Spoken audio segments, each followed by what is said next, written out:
dimmed the lights and I turned the speakers up.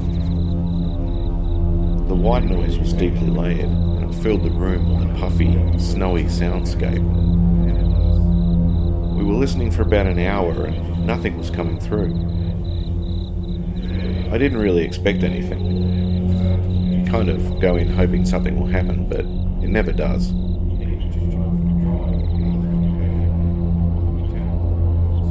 So there we are, getting bored, starting to look at each other for other things to do.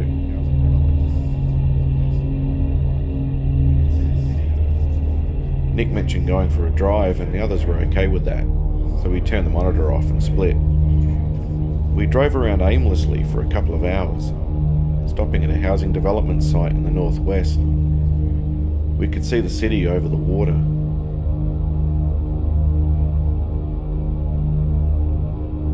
Helen turned the radio on. For some unknown reason, the radio had detuned itself, and all that came through was some kind of garbled noise. We thought it was pretty spooky after what we were trying to do earlier in the night.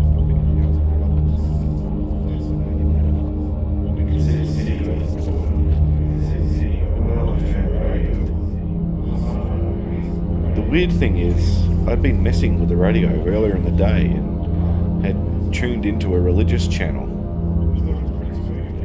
Then it was all Holy Spirit and the good word. Now it was some demonic, unearthly hell. It was like voices crawling out from the underworld.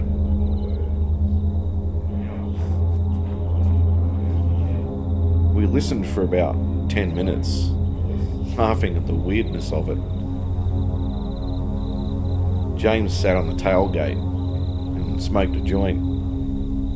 Gradually the laughter faded and the tone darkened. We talked about where we were headed in our lives.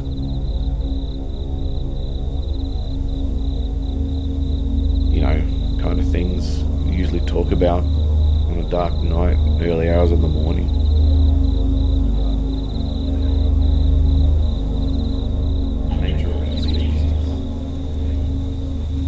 Naturally, our cynicism got the better of us, and the theme became nihilistic.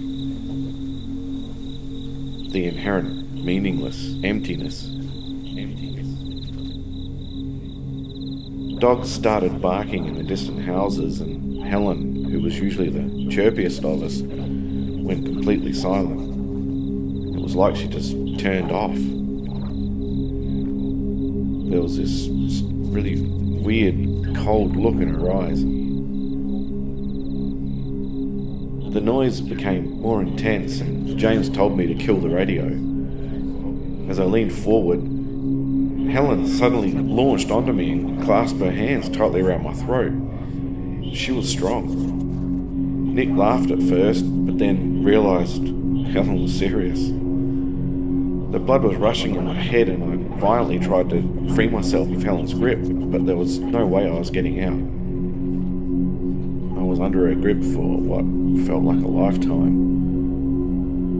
My lungs were burning and I was terrified, and that's about all I remember.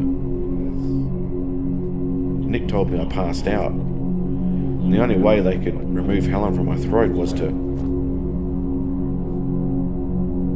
We burned the car. It's probably still there. They never told me where they put her.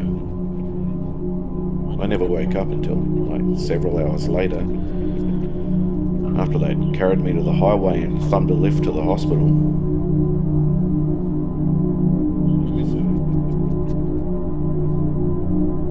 There's housing developments all around that area now.